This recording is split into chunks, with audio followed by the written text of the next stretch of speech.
A Course in Miracles, Chapter 1, Section 2, Revelation, Time, and Miracles.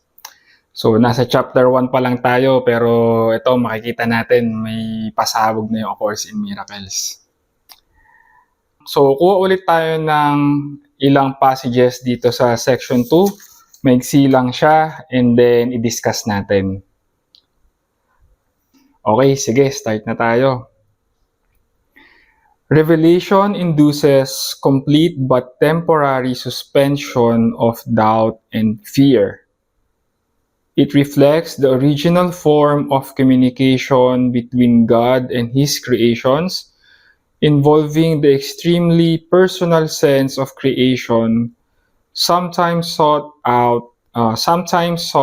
in physical relationships. Physical closeness cannot achieve it. Miracles, however, are genuinely interpersonal and result in true closeness to others. Ayan, so itong revelation, ito yung nag-inspire sa akin para mag-come up dun sa ginagamit ko na term, no? Parang ito yung naging tema ng aking buhay and pati na rin sa mga projects ko, no, yung aking first book, yung awesomeness, no, yung state of awe, yung parang oh my God, no. So yung state of awesomeness na yon, nanggagaling siya dun sa revelation, no. So sabi dito sa Course in Miracles, it induces complete but temporary suspension of doubt and fear. So yung moment of revelation na yon, ito yung parang moment of awakening siya, no? Moment of revelation na tipong na-suspend yung time, parang out of time siya na experience. And during that period, na-suspend din yung doubt and fear. Why? Kasi doubt and fear exist in the aspect of time, no? And kumbaga, yung revelation kasi, ito nga, reflects the original form of communication between God and His creations. So, between God and tayo. So, parang during that moment, naging aware tayo doon sa connection natin with God, yung oneness natin with God, no, na which is hindi naman napuputol. Nagkaroon lang tayo ng experience, no, ng illusion na experience of separation, no, yung illusion of separation nga.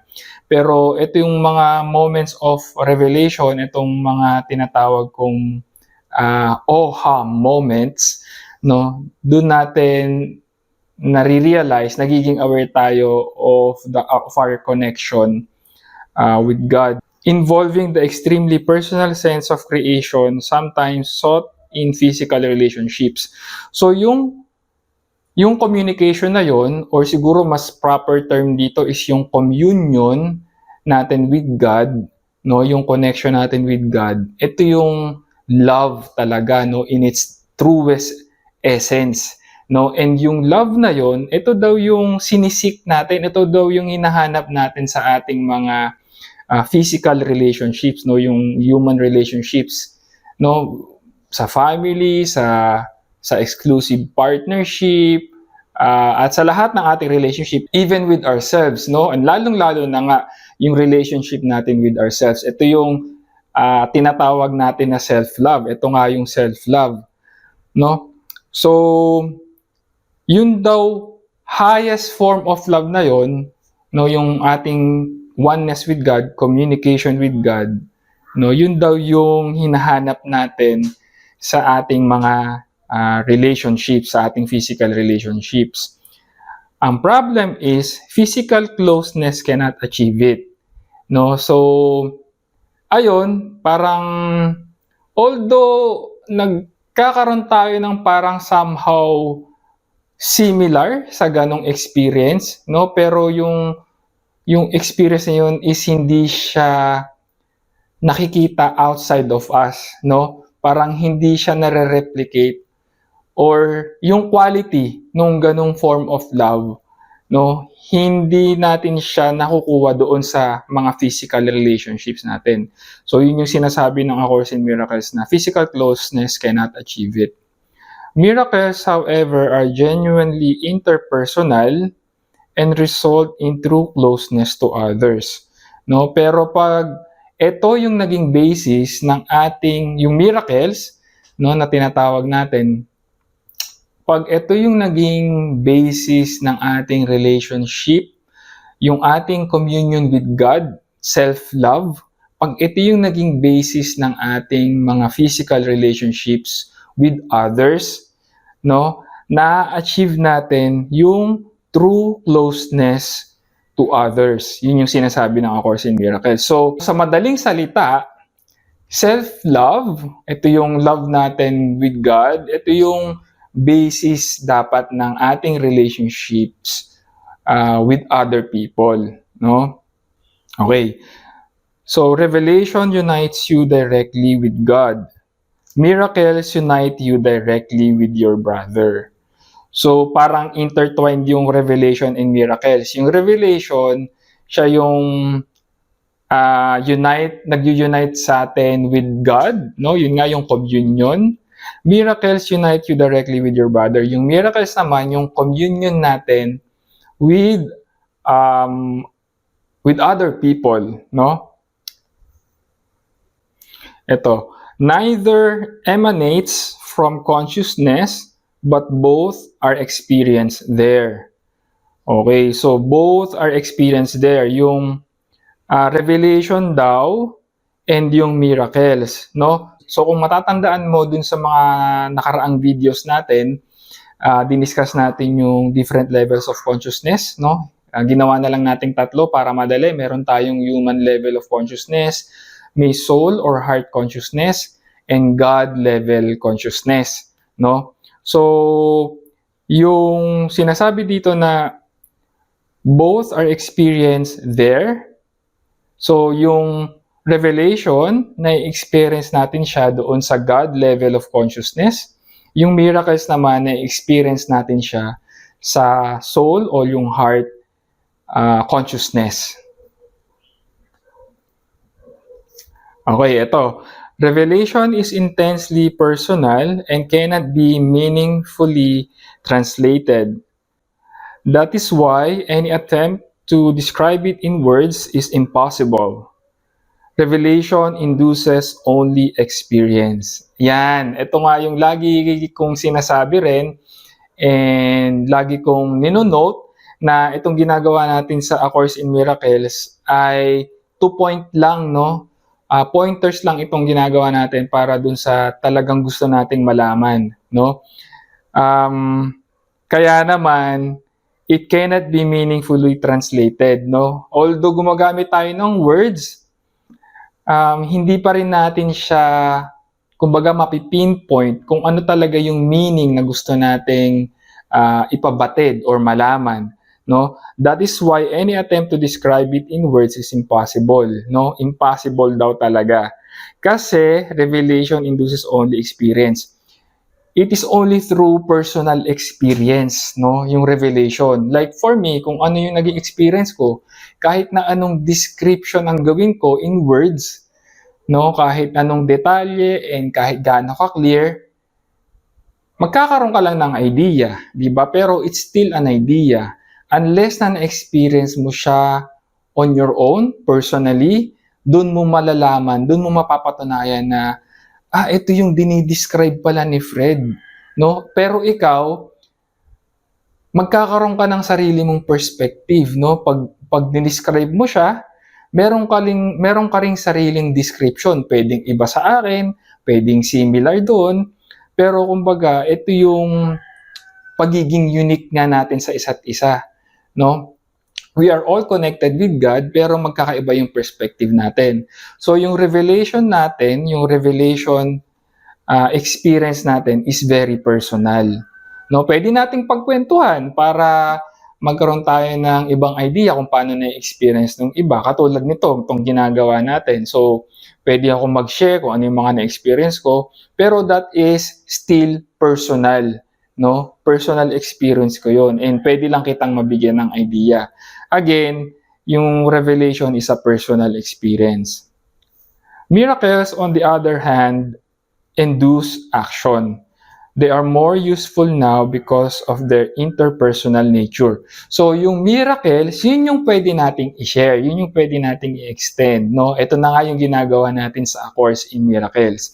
And then, tulad nga nung nabanggit natin sa nakaraang video, miracles lead to revelation or to the atonement, no? Yung miracles, yun yung mga pwede nating i-describe, no? Pwede tayong gumamit ng words, tapos yun yung maghahatid sa atin doon sa revelation, no? Kasi yung miracles, it is a shared experience. Yun yung sinasabing interpersonal nature ng miracles, no? So, pag pinag-uusapan natin yung miracles, no? Mas relatable siya, no? Kasi we both share that experience. Ngayon, pagdating dun sa revelation, dun na tayo nagkakaiba-iba or dun na siya nagiging personal experience. Ayan.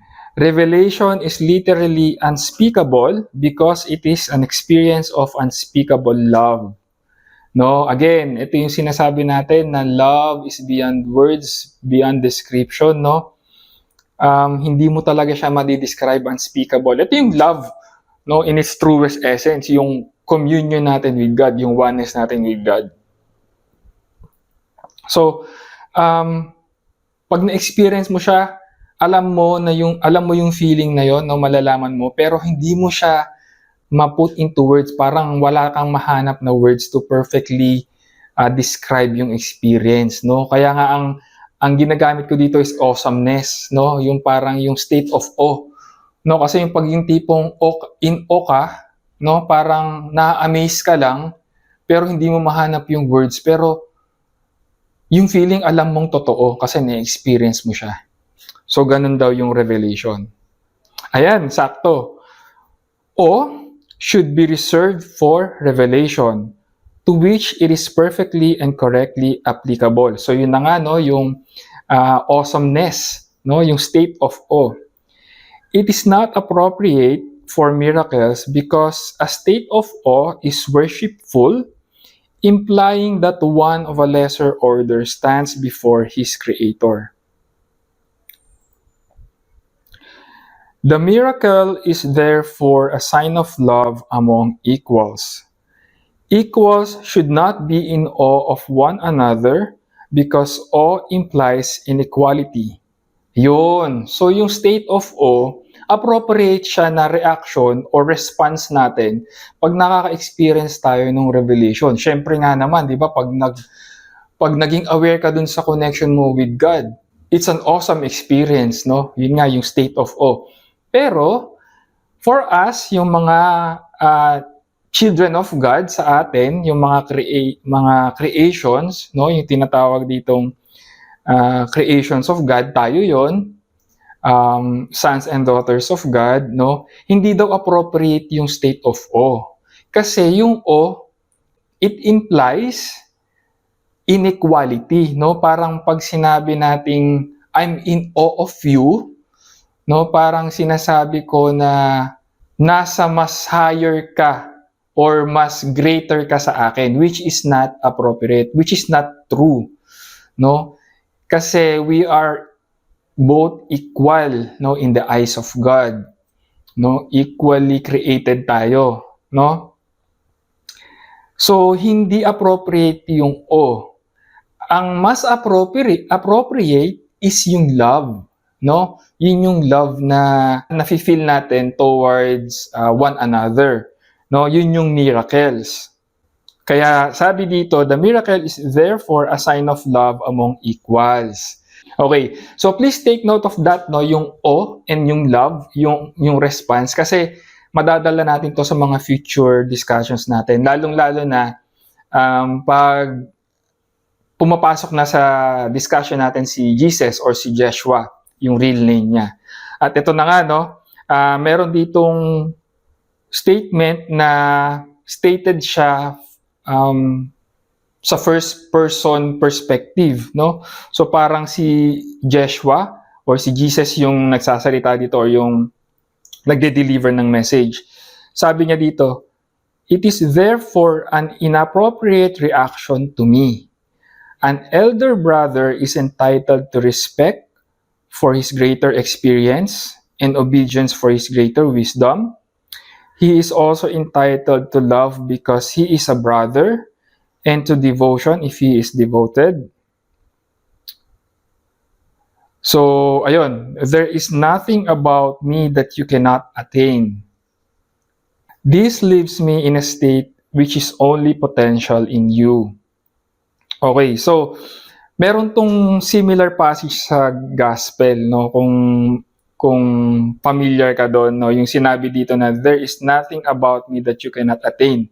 No, yung sa Bible passage, 'di ba, ang sinabi ni Jesus doon is you can do greater things than I can, 'di ba?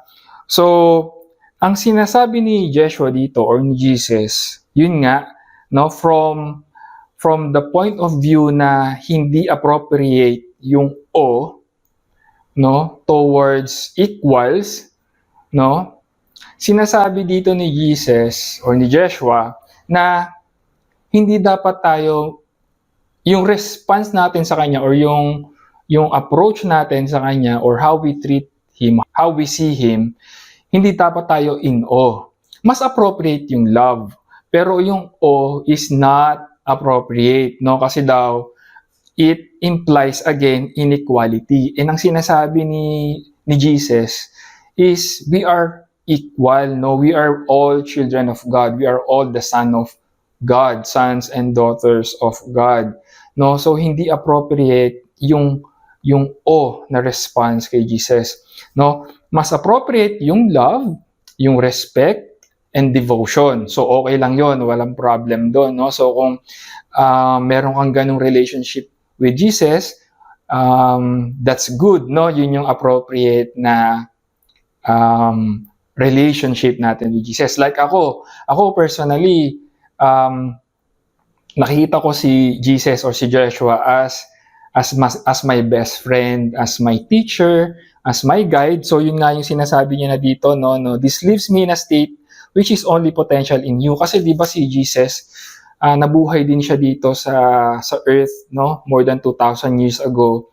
So alam niya rin yung na-experience natin, no? Sinasabi niya na oo, posible na mas greater siya in experience, posible na mas advanced yung level of consciousness niya, no, mas mature siya in spirit, yung masyadong nag-mature yung soul niya, and marami siyang, kumbaga yung experience niya dito, alam naman natin lahat yun na talagang full of miracles talaga, no? Hindi lang, kumbaga meron talagang manifestations, alam naman natin yun. Pero despite that, gusto pa rin sa ating linawin ni Jesus, ni Joshua, na we are still His equal, no? Gusto niya na kung paano natin siya nakikita, kung paano natin siya minamahal, nire-respeto, no? Ganun din yung gusto niyang treatment natin sa sarili at sa kapwa natin, no? So, 'di ba parang yan nga yung sinasabi ni Jesus na love your neighbor as you love me or as you love yourself, 'di ba? So yun yung tinuturo niya sa atin, no, kung paano natin siya i-treat or yung relationship natin sa kanya, ganun din yung gusto niyang i-extend natin, no? So yun nga, kung ano man yung na-achieve niya during his lifetime and even after his lifetime, no, siya yung perfect example nung spiritual journey na gusto natin ma-accomplish din, no? Sabi niya, it is yun daw yung potential natin, no? Nating lahat, no? And na-actualize niya na yung potential na yun. So alam niya na kung kaya niya, kaya rin natin, no? Ganun tayo nakikita ni Jesus, ni Joshua. Ito, napakaganda nitong part na to kasi ito na yung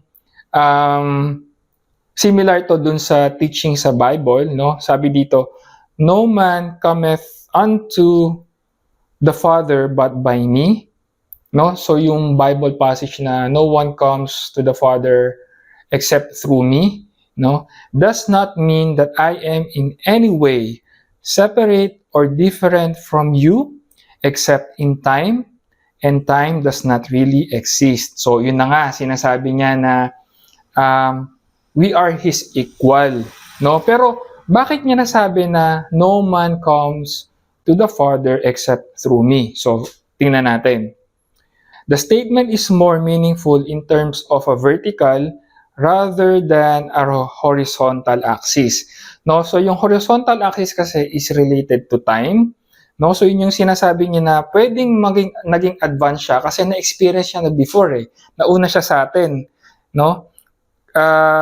Kumbaga yung ina-accomplish natin or yung journey natin ngayon, nadaanan niya na. Kumbaga papunta pa lang tayo, nakabalik na si Jesus ng ilang beses, no?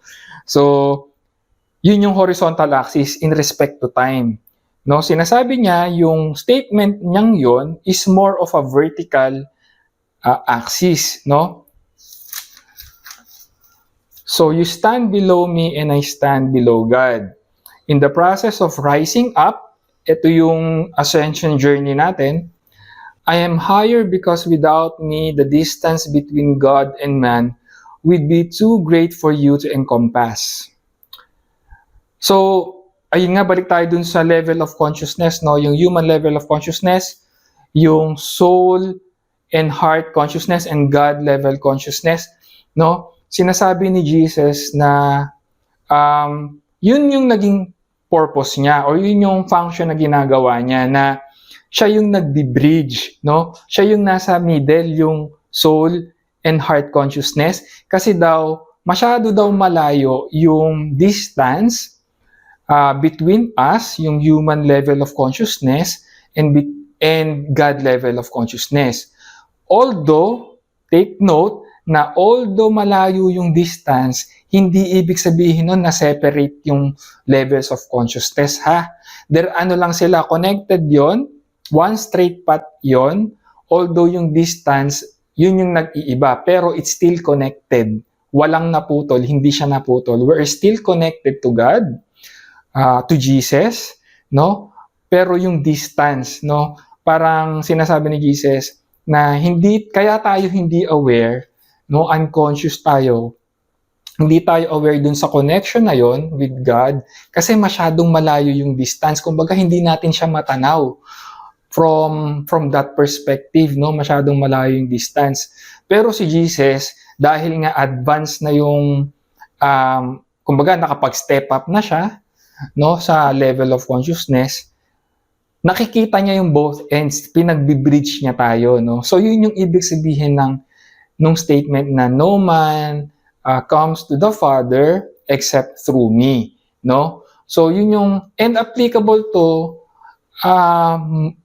mas applicable to during his time, kasi nung time niya 2,000 years ago, talagang sobrang baba ng level of consciousness nung mga tao noon, no? Kaya nga madalas siyang gumagamit ng parables to teach the lesson, no? Kasi para mas ma-absorb siya o mas makarelate yung mga tao noon. Pero dito sa time natin, no, itong current period natin, no, nag-evolve na yung consciousness ng mga tao. So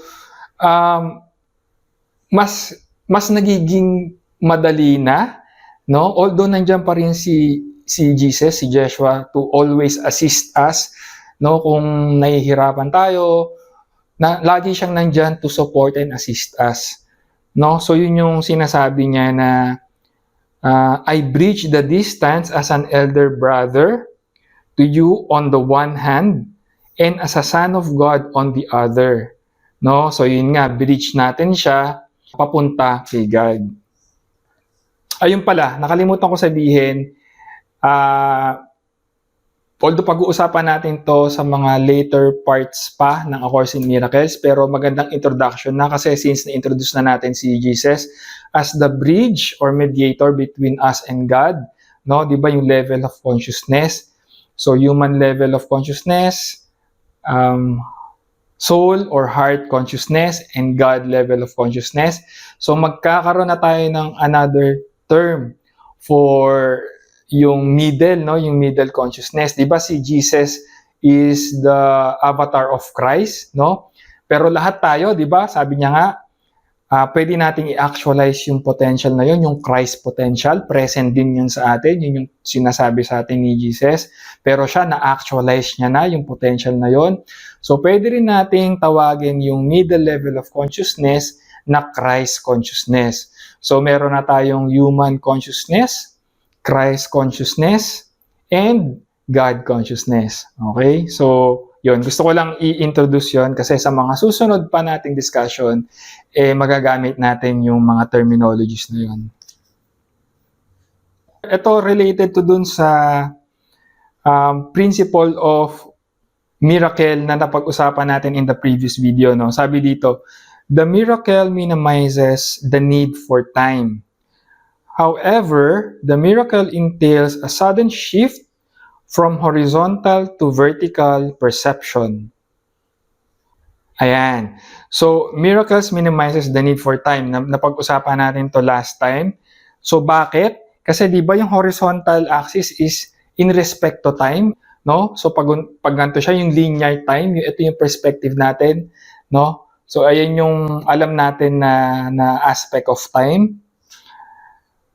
So, yung miracle daw, it entails a sudden shift, no? So from that perspective na linear, no, nagiging vertical siya, no? Kaya ang nangyayari, nami-minimize ng miracle yung need for time. In fact, pag nandun tayo sa state of miracle, no, nawawala yung aspect of time, no? Yung illusion parang nadi-dissolve siya, no? So yun yung sinasabi dito na miracle entails a sudden shift from the horizontal perspective to the vertical perspective. Nasa level of consciousness na tayo. Kumbaga, and etong vertical axis na to, yung state of consciousness is outside the aspect of time. Kasi nga yung time is an illusion. No? And yun yung dinidissolve ng miracles, yung mga illusions. Kaya ito sabi dito, the miracle thus has the unique property of abolishing time to the extent that it renders the interval of time it spans unnecessary. No? So, ayun nga, no, dinidissolve kasi ng miracle yung illusion of time. No? So, ina-abolish niya daw yung time. So, it doesn't matter daw how long, no, in respect to time, how long it takes for us to be in the state of miracles or yung objective natin to be at one, yung atonement with God, no? Kumbaga, it doesn't matter how long that takes, no? Once na nag-shift na tayo dun sa vertical axis na yon, irrelevant na, no, kung gaano man katagal o gaano kabilis yung naging journey natin, no, dun sa horizontal axis, no? So, yeah, there is no relationship between the time a miracle takes and the time it covers. No? So yun yung nga yung sinasabi. There's no relationship kung kailan nag-occur yung shift na yon and kung gaano katagal, no, yung preparation, no, para mangyari yung shift. Irrelevant sila. Kasi kumbaga yun din kasi yung pupuntahan no. So kaya nga ang sabi dito, the miracle substitutes for learning that might have taken thousands of years, no? So kahit thousands of years, ilang lifetimes pa yung pagdaanan ng ating soul, no? Yun at yun pa rin, parang darating pa rin yung time na mag-shift tayo doon sa vertical axis. And lahat ng time na na-spend natin is irrelevant. Kumbaga, nagawa na kasi ng purpose ng time and ang only purpose of time is for our learning, no? Para maging aware tayo. And once nagkaroon na tayo ng awareness, mag-shift na tayo, parang tapos na yung function of time, no? Kumbaga, magagamit na natin yung illusion of time for a more purposeful objective or for a more meaningful reason, no? So, ayan, yung ating part 2 or section 2 ng chapter 1 ng A Course in Miracles. No, parang inintroduce dito yung revelation, time, and miracles. So, I hope meron ka ulit na gain na insight and perspective.